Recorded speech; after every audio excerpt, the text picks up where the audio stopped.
Акцёр беларускага тэатра «Лялька» Олег Рыхтар бенефісам адзначыў 50-гадовы юбілей і чвэрць стагоддзя на сцэне. Уладальнік вышэйшай узнагароды Саюза тэатральных дзеячаў «Крыштальны анёл», заслужаны трубадур з брэменскіх музыкаў і самы музычны акцёр віцебскай трупы лялечнікаў. Гледачы ідуць на Рыхтара, таму што ў яго руках лялькі ажываюць. Пра вялікага майстра малой сцэны наступны матэрыял нашай праграмы. Музыка, жарты, ігрыстыя ў бакалах у ляльцы свята. Вядучы майстар сцэны Олег Рыхтар адзначае юбілей, жыццёвы і творчы. Святочны настрой гасцям ствараюць калегі па тэатры. Яны сапраўдная сям'я, у якую Рыхтар прыйшоў 25 гадоў таму па запрашэнню мастацкага кіраўніка лялечнікаў Віктара Клімчука. Цяпер ён самы шчыры прыхільнік талента акцёра. Мне здаецца, што яго талент падобны на талент Андрэя Міронова.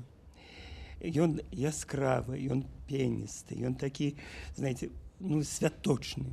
Заўсёды чалавек свята. З ім вельмі цікава працаваць. У 80-е Олег Рыхтар прыехаў у сталіцу з маленькай браслаўскай вёскі, каб паступіць у Мінскі інстытут культуры. Артыстам яго называлі яшчэ ў школе. Марыў пра вялікую драматычную сцэну. Трапіў на камерную, але надзвычай шырокую для самавыяўлення. Тут іграеш адразу дзве ролі – за сябе і за ляльку.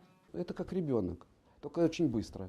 Родился, а тут за месяц нужно родить, попасть, главное, в маску куклы, роль найти, зерно роли, в маску попасть, еще научиться водить. Ну, это и за месяц. Это ужасный, адский, тяжелый труд.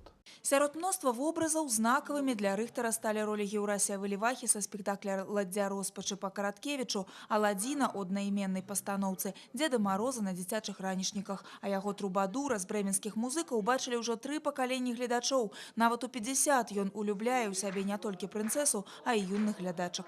После этого спектакля я много с Олегом играла. Это не моя единственная принцесса. Это удобный партнер, это внимательный партнер.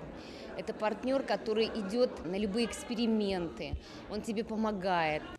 Рыхтар – акцёр музычны, валодае гітарай і баянам і часта выходзіць з інструментам на сцэну. Да мноства прызоў за лепшыя ролі сёлета далучылася і галоўная ўзнагарода лялечнікаў – «Крыштальны анёл». Пад дахам лялькі іх ужо 3. Дарэчы, свайго Олег Рыхтар гатовы раздзяліць паміж усімі, з кім чвэрць стагоддзя выходзіць на адну сцэну, каб ператварыць яе ў бясконцы свет дабрыні і сумлення. Ольга Шмаргун, Вольга Маслоўская, Александр Петравецкі. Навіны, Віцебск.